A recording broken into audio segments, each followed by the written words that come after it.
Let me tell you a little secret about kings. A secret the history books are too polite to print. The most pathetic king is not the one who is overthrown by a rival, nor the one who loses his empire to famine or war. No.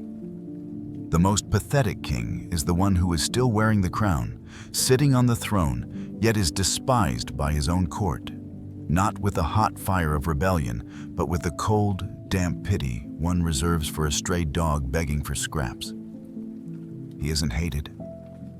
He is an inconvenience, a piece of furniture that breathes. And how does a king fall so low? Oh, it's a quiet, undignified little tragedy. It happens the moment he starts polling his subjects to discover his own opinions. It happens when he mistakes the roar of the crowd for the voice of God. It happens when he begins to believe the crown is not a burden of duty, but a costume for a part he must play. The part of the good king.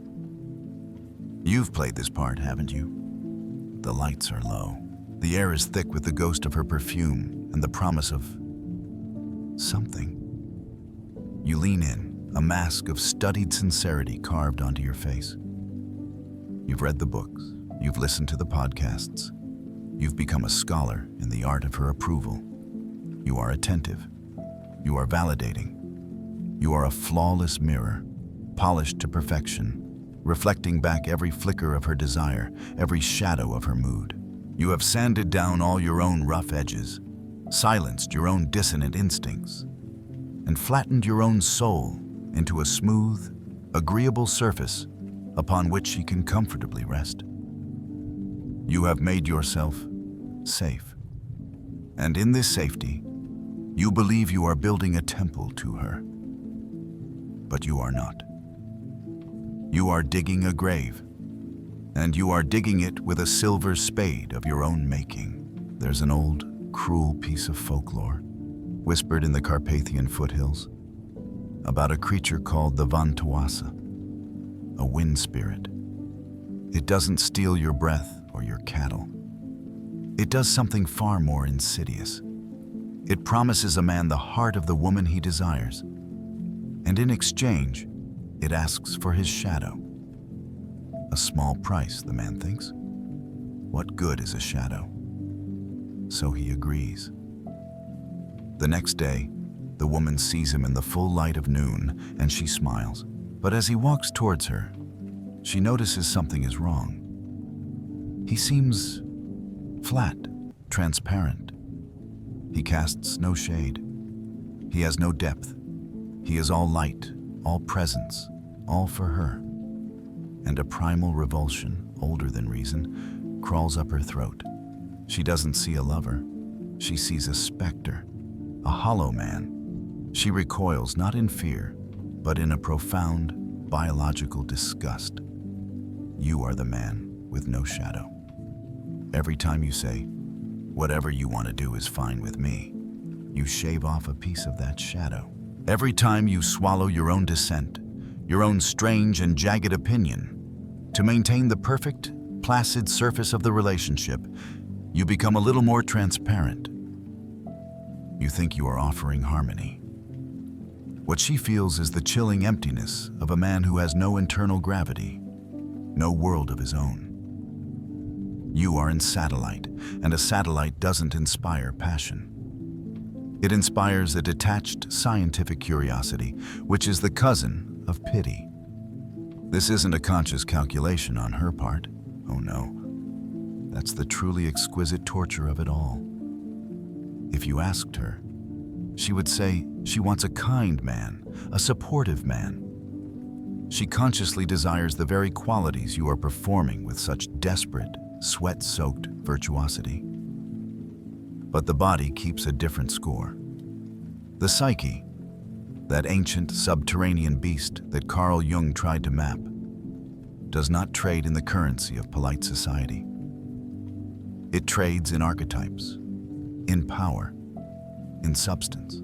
It can smell the difference between a king and a jester wearing the king's clothes. The jester's only power is his ability to please, to anticipate the mood of the court and dance accordingly. He is clever, witty, and utterly, totally dependent. And for a while, the queen might find him amusing. She might even be fond of him. But she will never, ever desire the jester, because his entire existence is a performance for her benefit. And the moment she sees the strings, the tiny trembling threads of his need for her approval, the illusion shatters. The charm curdles into contempt. The desire doesn't just fade, it transmutes into its opposite. It becomes a visceral, crawling disgust. It's the disgust of finding a beautiful, juicy apple is made of wax. It's the disgust of a promise that reveals itself to be a lie. Not a malicious lie, but a pathetic one. The lie is this: you have presented yourself as a partner, an equal, a separate continent she might want to explore. But what you are is a vacuum. A neatly packaged void that wants to be filled by her. She feels this psychic vampirism, this yawning neediness disguised as kindness, and her spirit recoils. A 2024 study out of the University of Heidelberg, cloaked in dry academic language, hinted at this very paradox.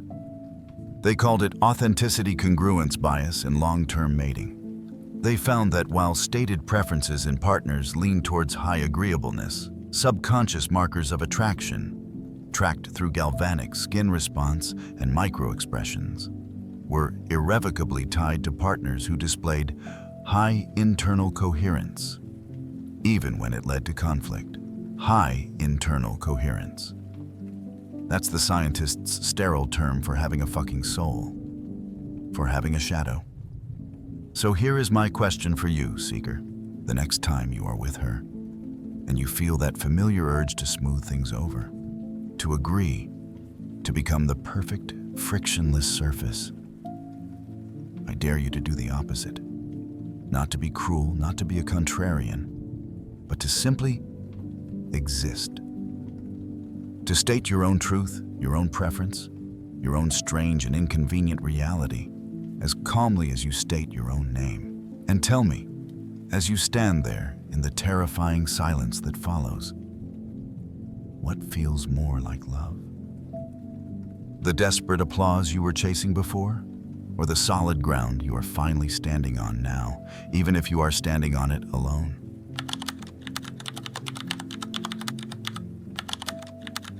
Where every pedestal is empty, waiting for a saint that never arrives. Ah, the good man. We must speak of him. Not the man who simply does good things, but the man whose very identity is constructed from the shimmering, hollow latticework of goodness. He is, perhaps, the most tragic figure in this entire grotesque theater. He is more pitiable than the jester, because the jester knows he's wearing a costume. The good man has forgotten. He believes the costume is his skin. His inner world is a museum. It is sterile, silent, and immaculately clean. The floors are polished to a mirror shine, reflecting a stark, white ceiling. The air smells faintly of bleach and regret. And in this vast, echoing hall, there are pedestals, dozens of them, each with a little brass plaque: patience, understanding, selflessness, unwavering support. But on top of each pedestal, there is nothing. Just empty space where the statue of his perfect self is supposed to be. His entire life is an act of frantic, anxious curation. He scurries through the halls of his own mind, polishing these pedestals, dusting the plaques, terrified that someone, that she, will come in and see the emptiness. He is not a person. He is a docent in the museum of his own virtue. And when she enters, he doesn't walk with her. He gives her a tour. You see, he gestures nervously, here is where my boundless patience resides. And over here, my ability to listen without judgment. He speaks of his qualities as if they are artifacts behind glass, not living parts of a breathing man. He is asking her to admire the museum, but she came to meet the man who was supposed to live in it. The disgust that blooms in her is a strange and subtle poison. It's not a reaction to his kindness. It is a reaction to the terror that underpins it. She can feel his white-knuckled grip on his own goodness.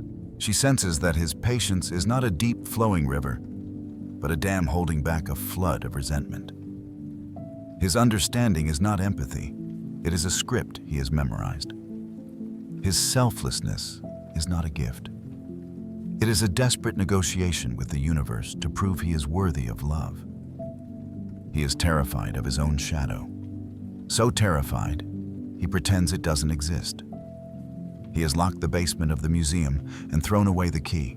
Down there, in the dark, is his anger, his selfishness, his lust, his irrationality, his glorious, chaotic, human mess.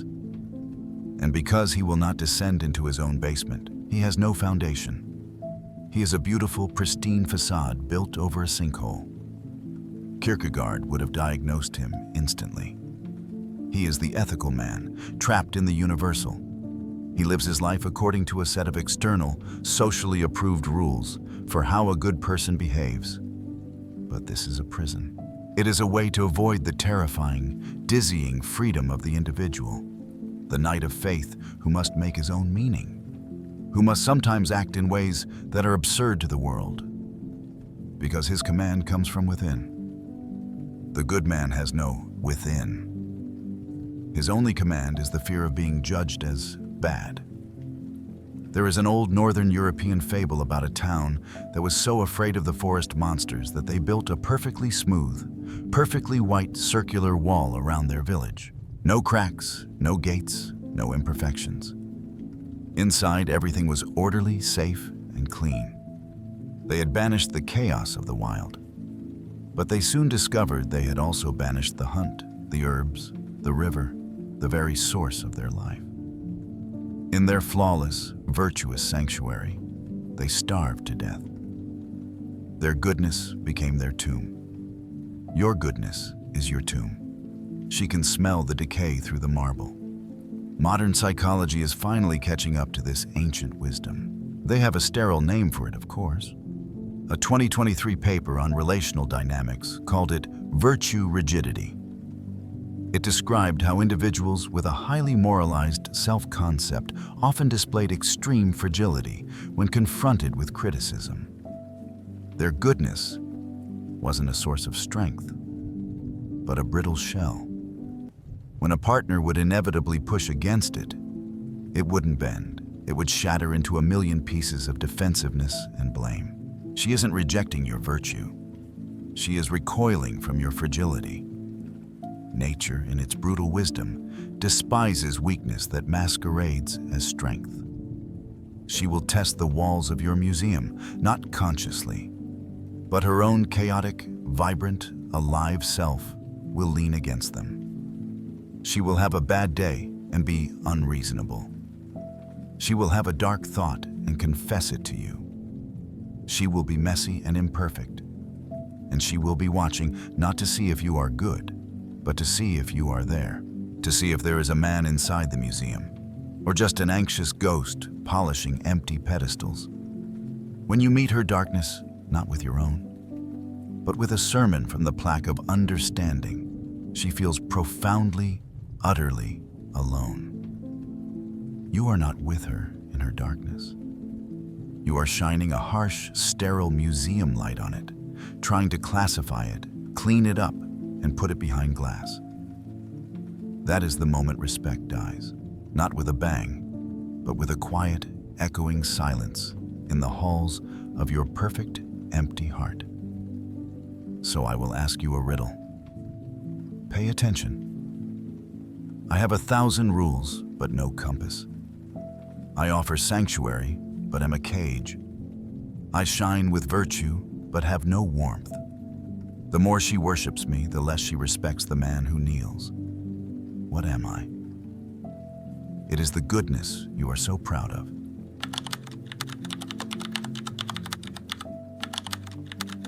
He came to her not as a lover, but but as a ghost comes to a house, seeking a place to haunt. Imagine a cup, a delicate porcelain teacup painted with tiny, intricate blue flowers. It is a work of art. It is complete in itself. Now, imagine it is found by a man dying of thirst in the desert. He does not see the flowers. He does not see the craftsmanship. He sees only a vessel, a solution, a salvation. He snatches it up with a desperate, trembling hand, his eyes wild with need. The sheer force of his hope is a violent thing. He does not love the cup. He loves that it might save him. His love is not a gentle appreciation, but a crushing, desperate grip. It is not a question of if he will shatter the cup, but when. You are that man. Your love is that thirst. We have spoken of your performance, of your brittle museum of virtue. Now, we must speak of the hunger that drives it all. We must speak of the void. This is the dark heart of the matter, the engine room of this whole pathetic tragedy. When she looks at you and feels that creeping disgust, she is not reacting to you. She is reacting to the gaping, bottomless abyss you are trying to fill with her. You do not love her. You love the idea of her. You love her as a remedy to your own terrifying emptiness. She is not a person to you. She is a function. The function of meaning, the function of validation, the function of wholeness. You have mistaken the beautiful, chaotic, sovereign nation of her soul for a piece of unclaimed territory upon which you can build your own capital city. This is the most profound form of disrespect, and it operates at a level far below conversation. It is a psychic trespass. Jung understood this better than anyone. He called it the anima.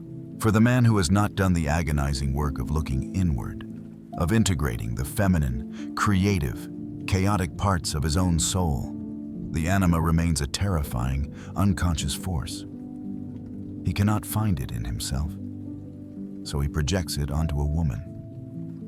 He doesn't see her. He sees the missing half of his own soul walking around in her body. He crowns her a goddess, an angel, a muse. He places her on an altar. But an altar is not a place for a partnership. It is a place for a sacrifice. He demands that she play the role of his anima, that she be his inspiration, his salvation, the light in his darkness. It is an impossible, suffocating burden. To be loved not for who you are, but for the ghost you are carrying for him. And the woman feels this. Oh God, does she feel it? She feels it as a constant, low-grade psychic drain. She feels it in the way your eyes don't quite see her, but see a reflection of your own need. She feels it as a profound, unnerving pressure to be perfect, to be the angel, because she senses the terrifying rage and despair that will be unleashed if the illusion cracks, and she reveals herself to be merely human. The disgust she feels is a primal biological self-defense. It is the revulsion of a host organism trying to reject a parasite. You are not offering her love. You are offering her a symbiotic relationship in which only you are fed. You are a ghost seeking a house to haunt, promising warmth while bringing only a chill. Schopenhauer, that magnificent, miserable bastard, saw this clearly. He saw that what we call romantic love is often just the cunning of the will to life, that blind, cosmic, striving force, tricking us into its own agenda. But your hunger is even more pathetic than that. It is not the grand, impersonal will. It is a small, personal, whimpering will, the will of a child who wants its mother to make the monsters go away. There is a Slavic myth of the Rusalka, the beautiful water nymph who sits on a rock, combing her long hair, luring men into the river. The men, bewitched, walk into the water and are drowned. We see the Rusalka as the villain, the seductress. But what if we have it backwards? What if the Rusalka is just the spirit of the river? She is not good or evil, she simply is. The man is the one who sees her and projects his fantasy onto her. He thinks he can possess her, conquer her, own the wildness of the water. He doesn't drown because she pulls him under. He drowns because he is a fool who tried to embrace a river. She is the river, and you are drowning yourself in your desperate attempt to own her. Her disgust is the cold current pushing your foolish body away. It is an act of mercy. The language of modern science is, as always, less poetic. Neuropsychologists in 2025 are mapping what they call limerent fixation, finding that the neural pathways activated in obsessive, unreciprocated romantic longing are almost identical to those of substance addiction. It is not love. It is a craving. It is the desperate, frantic scrabbling of a junkie for a fix. You are not a lover. You are an addict. And she is the drug you think will cure you. Is it any wonder she recoils from the needle in your hand? So forget her for a moment. Forget the porcelain cup. Let it sit there on the sand. I want you to turn your gaze inward into the desert of your own soul. Go on. Think of her. Feel that ache, that desperate, pulling, clawing thing you call love. Now, for the love of God, don't act on it. Don't text her. Don't look at her pictures. Just sit with the feeling. Hold it. Let it burn. Now follow the string of that feeling, that tight, vibrating cord of need, backwards. Not towards her, but deep into your own inner darkness. Be brave. Follow it all the way to its source. What starving thing have you kept chained up at the other end of that leash?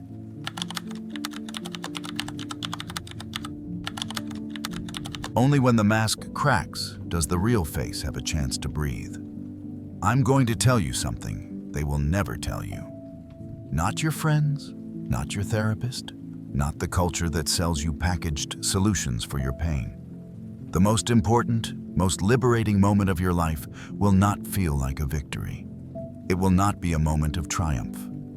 It will feel like a death. It will be that moment, the one you dread, the moment you see it in her eyes. Not anger, not hatred, but that cool, clinical, soul-crushing pity, that quiet disgust. The moment you realize the performance has failed, the museum is empty, the thirst will not be quenched. And in that moment, every instinct will scream at you to do what you have always done. To fix it, to apologize, to bargain, to contort yourself into a new and more pleasing shape, to find a better mask. The liberation comes when, for the first time, you do nothing. You just stand there. You let the mask of the jester, of the good man, of the devouring angel, fall to the floor and shatter. You let her see the terrified, formless, fraudulent thing you have been all along. You let her disgust wash over you, and you don't drown. You don't die. You just stand there, in the ruins of your own bullshit. This is the beginning of hope. Not a bright, cheerful hope, but a strange, fragile hope that smells of ozone and wet earth after a lightning strike. It is the hope that comes from total demolition. You cannot build a real house on a rotten foundation. Her rejection, her disgust, that was the demolition crew you were too cowardly to hire yourself. It was a gift wrapped in razor wire. There is a Japanese art form called kintsugi. When a valuable piece of pottery breaks, they don't throw it away. They meticulously piece it back together, and they fill the cracks with molten gold. The philosophy is that the object is more beautiful for having been broken. The scars are not something to hide. They are the map of the object's history, and they are celebrated. Her disgust is the hammer that breaks the pot. Your solitude, the terrifying silence that follows, is the moment you get to decide what you will use to fill the cracks. Will you try to glue it back together with the same old transparent paste of neediness and performance? Or will you have the courage to pour gold into the fractures? The gold is forged in the fire of this humiliation. It is the confrontation with the ghost in your own machine. For years you have been living as a carefully programmed automaton, running on the software of social approval. The ghost, the real, authentic, idiosyncratic driver of the machine, your true self, has been locked away. It is ugly, inconvenient, and unformed. It is the thing you were afraid she would see, and now she has. And the world didn't end. Now you finally get to meet it. Nietzsche, that great physician of the soul, had a term for this: amor fati, the love of one's fate. He didn't mean passive acceptance. He meant an active, joyful embrace of everything that has ever happened to you, especially the suffering. To look at the moment of your greatest humiliation and say, "Good, that was necessary. I would not trade that wound for anything, because that wound is what finally forced me to be born." This is how one becomes what one is, not by chasing an ideal, but by integrating your own beautiful, grotesque reality. There's a story I once heard, a kind of prison folklore. It's about a man cursed by a sorcerer to wear a featureless iron mask. He could breathe, but not speak. See, but not be seen. He spent years searching for the magical key that would unlock it. He begged alchemists and prayed to gods. Nothing worked. One day, in a fit of total, final despair, he gave up.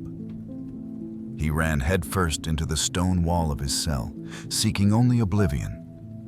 There was a sickening crack. The mask didn't fall off, but a jagged fracture appeared over his mouth and one eye. And through that crack, he took his first real breath of air. Through that crack, he spoke his first hoarse word. Through that crack, he saw the world unfiltered. The wound did not free him from the prison, but it allowed him to live inside it. The deformity was his salvation. This pain, this rejection, it is the crack in your iron mask. It is the first breath, and it is the beginning of a quiet, dangerous strength. A strength that is not dependent on her smile, her approval, her presence. It is a strength forged in the acceptance of her absence. This is the fragile hope that deepens the darkness, because it is born from the darkness, not in opposition to it. It does not promise you happiness. It promises you something far more valuable: substance. So I ask you this in a whisper. The part of you that you've kept locked in the cellar, the part you've hidden behind the mask because you were terrified it was a monster, the angry part, the selfish part, the strange part, the part that wants what it wants with no apology. What if that isn't the monster in your labyrinth? What if it's the hero you've kept imprisoned all this time?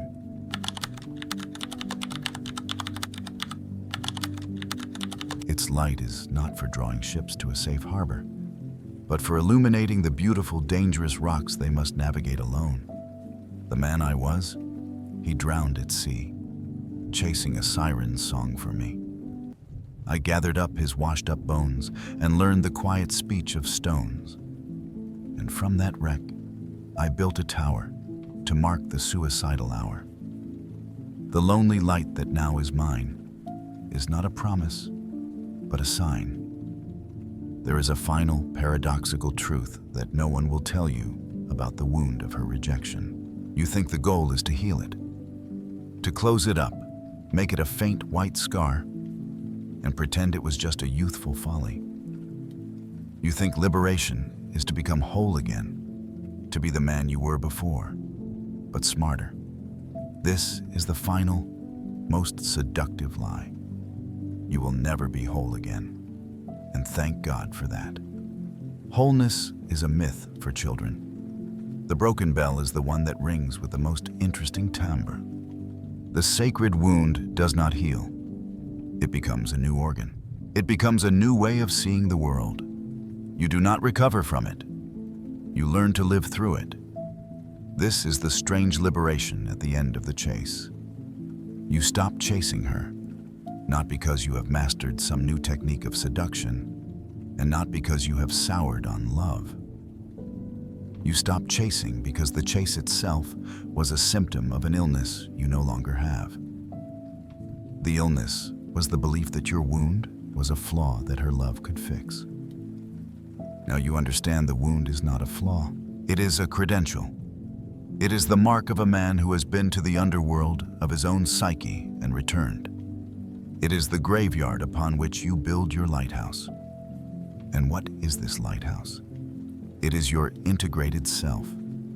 It is the man who has shaken hands with his own shadow, who has sat with the starving ghost in his own void and learned its name. He is not good. He is not nice. He is present. His light is not a warm, inviting campfire beckoning others to come and be safe. That is the lie of the jester. No. This is a lighthouse's light, stark, sweeping, and solitary. It doesn't say, "Come to me, I will save you."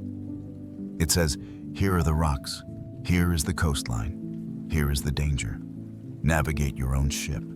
I will be here, marking my own ground." There is an astonishing, quiet power in this. You find you can love with a depth you never imagined possible, because your love is no longer conditional on what it can get. You can offer her your presence, your truth, your jagged and imperfect self without needing her to validate it. You can desire her without needing to possess her. You can appreciate the porcelain cup without the desperate thirst to drink from it.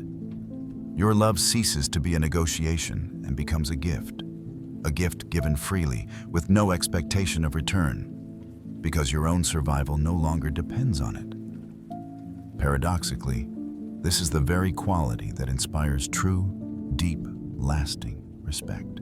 But by the time you have it, you will find you no longer need that respect to feel solid. It is a beautiful, welcome addition, like sunshine on a house with strong foundations. It is no longer the foundation itself. This is the wisdom of the wounded healer, the archetype of Chiron from the ancient myths. Chiron, the wisest of the centaurs, suffered a wound from a poisoned arrow, a wound that could never heal. His eternal pain became the source of his eternal compassion and wisdom. He could not heal himself, so he learned to heal others. His power came not from his perfection, but from his intimate, unending relationship with his own brokenness. Your wound is your Chiron. It gives you a kind of sight. You can see the performance in others, the silent museums, the desperate thirst. But you see it not with contempt, but with a weary, knowing empathy. You have been there. You have the scars to prove it. This is the beginning of real wisdom. The chase is over. The frantic energy is gone. In its place is a stillness. You might find it in the way you can sit alone in a cafe and feel completely at peace. You might find it in the way you can hear a beautiful piece of music without needing to share it with anyone for it to be meaningful. You have become your own source. You have found the strange, beautiful, terrifying freedom in no longer needing to be saved. You have learned to love the sound of your own solitary bell ringing true. So, you've faced the jester. You've walked the empty halls of the museum. You've starved the ghost and cracked the mask. You carry your sacred wound not as a burden, but as a compass. Now comes the final, most difficult challenge of all. The world, and the women in it, will not stop. They will offer you 1,000 new masks, 1,000 new games, 1,000 new opportunities to start chasing again. Are you brave enough to refuse them all? And walk through this life with your own scarred, imperfect, and finally authentic face? Are you strong enough to truly be free?